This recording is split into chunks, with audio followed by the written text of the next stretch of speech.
Off turn 4, 4 wide. The salute to the fans here at the Knoxville Raceway.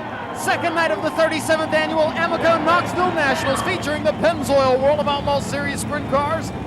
A main lineup looks like this. Steve Kinzer on the pole in the Quaker State number 11. Outside of him, the Mopar 75 of Paul McMahon. Joe Gertie lines up third in the 3G. Craig Delansky fourth in the 1W. Larry Pinniger's on the inside of row 3 in car number 7. Jack Hodenschild starts 6th in the 22. Greg Hodnett 7th starting spot in the 11th, 8th. The fast qualifier this evening, Danny Lasowski starts 8th in the 1Z. Row number 5, the 71M of Doug Wolfgang and the 71A of Randy Anderson. Jeff Swindell in 7TW, Jamie Moyle in 10V in row 6. Tim St. Arnold in 47T, the 83 of Randy Hannigan in row number 7. Row number 8 has the 94 of Dale Blaney and the 97 of Aaron Berryhill.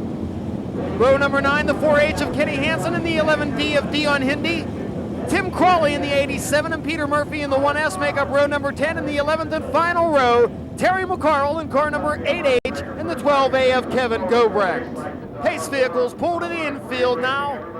Look for a green flag from starter Doug Clark at the chalk stripe in turn number 4. 20 laps the distance. Kinzer and McMahon pick up the pace. They reach the chalk stripe side by side and we are green. Paul McMahon to the outside in the Mopar 75 takes the lead. Here comes Craig Delansky in the 1W up to second. Steve Kinzer back to third. Jack Hodenschild fourth. Joe Gertie runs fifth. Craig Delansky challenging Paul McMahon on the inside through 3 and 4. Cannot get the pass made.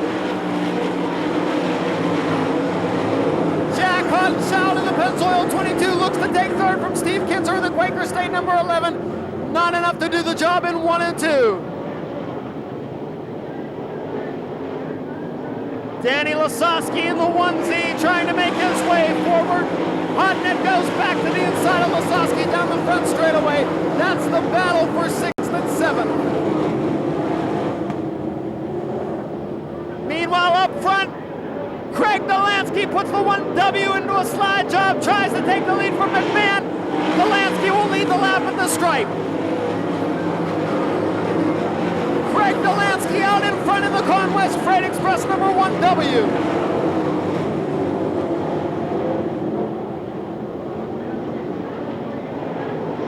It's Delansky, McMahon, Steve Kinzer third, Jack Hodenschild fourth, Joe Gertie fifth.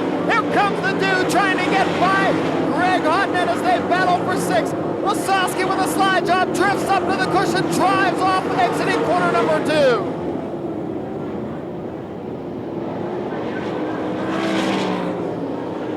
Delansky with almost a straightaway advantage now.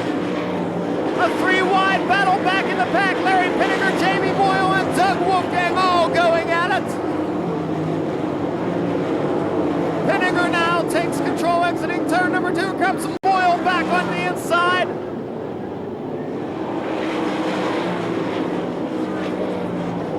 Moyle and Pinniger side by side. Meanwhile, Steve Kinzer and Paul McMahon battle for 2nd, and Jack Hodensschild's right there in the Pennzoil 22 as well. Kinzer now puts the Quaker State number 11 on the inside of McMahon. Drifts up in front, drives off of corner number 4 with 2nd spot. Hodenschild looks to the inside of McMahon, entering corner number 1. Hodenschild slides in front of McMahon. He's got the 22 up to 3rd. Now 3 wide down the backstretch almost. McMahon trying to come back on Kinzer. Hodenschild working the cushion.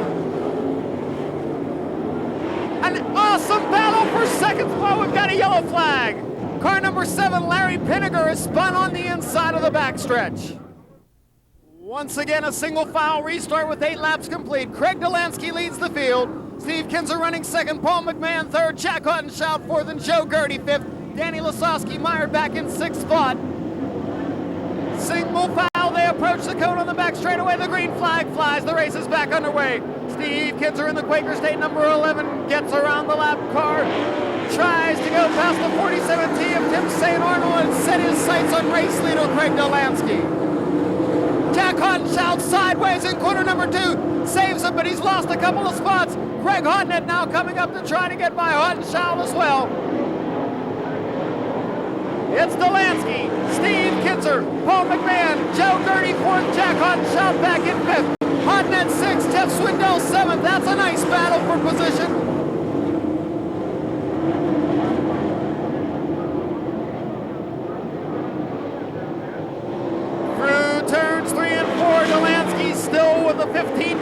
advantage. Joe Gertie trying to get by Paul McMahon for third. Jack Hodenshout's right back up into the fray in the Pennzoil number 22. Hodenshout inside of Paul McMahon in the middle of 3 and 4, drifts up to the cushion. And Steve Kinzer is reeling in Craig Delansky at the front of the field. Hodenshout battling with Gertie for third. It's Hodenshout taking third off of corner number 2. Gertie comes right back to the inside. They'll run side by side off of the 4th corner.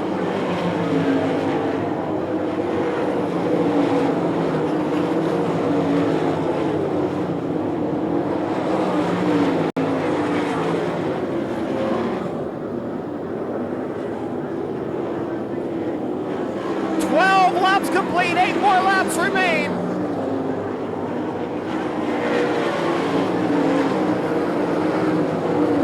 Danny Lasowski in car number 1Z having difficulty moving forward here in this 20-lap A main. He was your fast qualifier earlier this evening.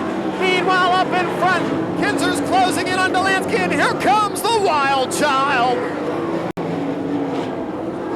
Hodenshout pulling up on the Quaker State 11 of Steve Kinzer. That's going to be the battle for second. Hodenshout goes low, slides up in front of Kinzer and takes the second spot.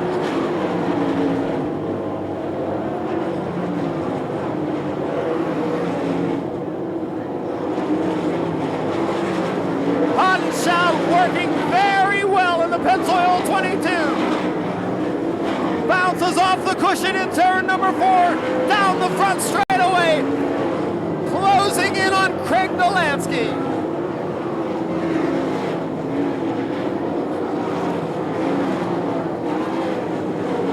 Hodenshout now pulling right up on the tail of the Conquest Freight Express 1W. Down the front straightaway they run. Delansky and Hodenshout battling it out for the 20-lap A-main victory on the Thursday night of the 37th annual Amoco Knoxville Nationals. Hodenshout now to the inside of Delansky in turn 3 and 4. Up to the cushion, he makes it look so easy. Hodenshout takes the lead in the 22.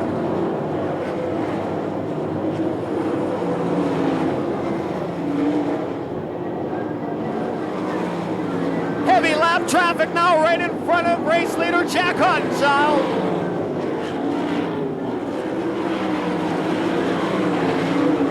Hodenshout goes between Larry Pinniger and Tim Crawley as the white flag has waved. Delansky trying to catch back up to give it one last shot, but Hodenshout working lap traffic like a master. Through turns 3 and 4, down the front straightaway, picking up the A-main win, Jack Hodenshout. Delansky finishes second, Steve Kinzer third.